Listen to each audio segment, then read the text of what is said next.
Hey everyone, welcome to another video. If you're new here, hi, my name is Irit. I'm a watercolor and mixed media artist based in Austria in Europe. And in today's video, I want to show you how I use my printables in my little swatch book. So if you want to hear more details about the swatch book, then check out my previous video. But I thought it would be fun to actually show you and not just, talk about things. So I'm using here one of the options in my printables. You can find these in the Watercolor Workbook classroom. If you're enrolled in that course, you have access to these, and there will be more. If you are not in the course, but you would like to still enjoy these printables, they are available in my shop, and you can find all that information and links below. So I love having a fun way of just, swatching my watercolors, getting to know them. It is crucial and essential to do this if you want to know what your watercolors can do.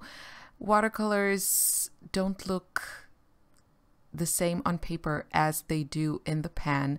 And also because the nature of watercolors is that you mostly use them with varying degrees of watercolors, they also can change significantly when they are watered down, as opposed to when they are concentrated. So all these things we need to discover and know so that we can, make the most of our paints. And you can just, swatch your watercolors. You don't need any fancy stamps or printables, although those are very, very fun.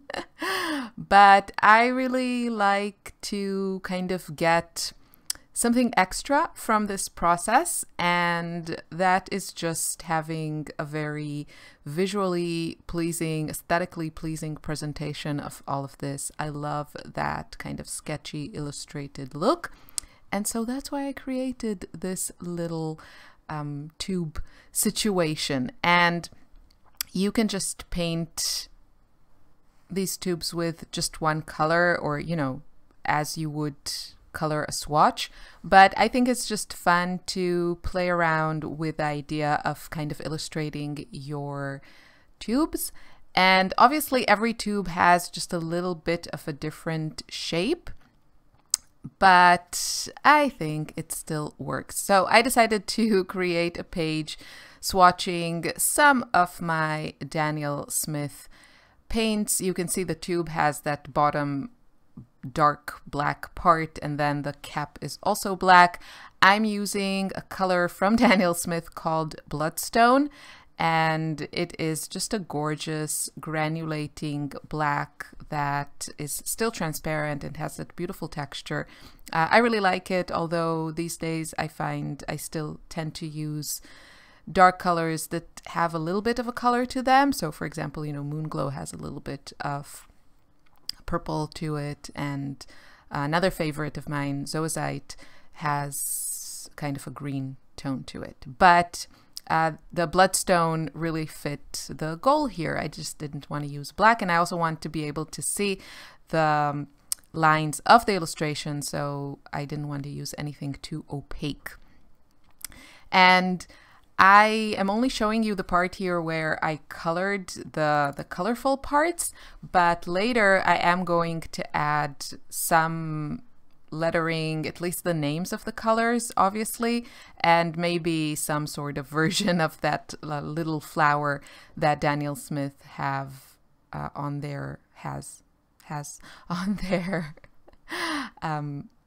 tubes. So what you want to make sure is that at some point you do add the color names, because you think you would remember, and probably you can identify those go-to colors that you use all the time. Like I could probably identify, I think, in a lineup, nickel azo yellow and buff titanium, the first two I have there on the left. But the other ones, maybe, probably, but not necessarily. The ones I used a lot yes, but I have a few that I'm not that familiar with. So the point is, you want to add the name of your colors at some point. And I love the aesthetics of this, and just playing around with it and keeping this kind of record of my supplies and what I have. So that's the whole idea behind it. You know, it's also functional, and it's also fun, and it's pretty. So it's a win-win-win situation. Doing these kind of pages I always feel kind of torn about it, or I used to feel a little bit ambivalent, I guess, about just like doing swatches, and sometimes I felt it was like a form of resistance. So instead of painting, I would just, you know, swatch colors, or I would buy something new and then have something to swatch, and then I would have these sketchbooks full of swatches and a few paintings, or not enough paintings. So I never think that this is all you should be doing, but it is absolutely a great place to start. And also, if you have a large collection like I have, this is a great way of kind of revisiting each brand that you have, or the watercolors that you have.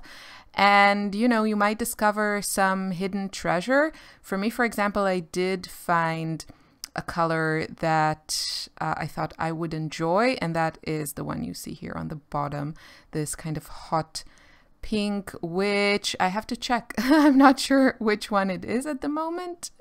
I would have to check, but I think it's one of the relatively newer additions of Daniel Smith to their lineup. They came out a few years ago with some new pinks, and I think with better light fast rating, if I'm not mistaken, so I have to check that. But, you know, even if you paint a lot, this is a good thing to occasionally do, kind of refresh your memory and see what you have, and maybe discover some old loves or new loves, you know, colors that maybe didn't speak to you in the past, but suddenly seem a lot more appealing. So whether you're just starting out or you've been painting for years and you have accumulated supplies, you know, if you have a lot of watercolors, I think most of us just don't use everything we have at any given time. I think it's just kind of impossible or very hard to do.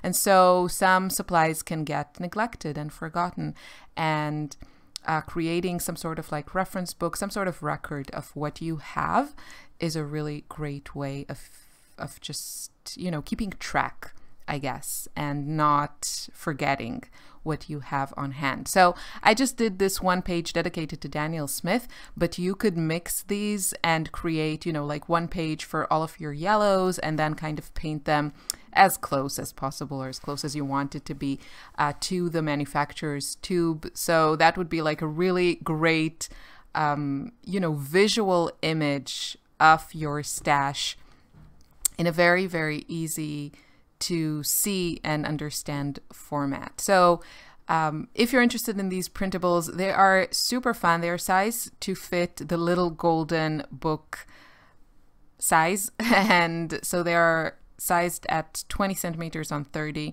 and then you fold it in the middle, and every page is 20 by 15. And I give you different options. So if you just want to have like an entire signature or a bunch of sheets with just the tubes, you have that option. Or if you want to mix it with those classical swatches, you can do that too. Whatever, you know, floats your boat. The point is to get to know your supplies and yeah, have fun and create something that you enjoy watching and you can use in the future. So I hope you enjoyed this video. I had a lot of fun making this, and I definitely want to continue with, I have, you know, more Daniel Smith. These are just the yellow, oranges, and pinks, and a few of the violets. So I'm looking forward to finishing this. I hope you enjoyed this video. All the details will be below. Thank you so much for watching. I'll see you soon in another video. Take care. Bye bye.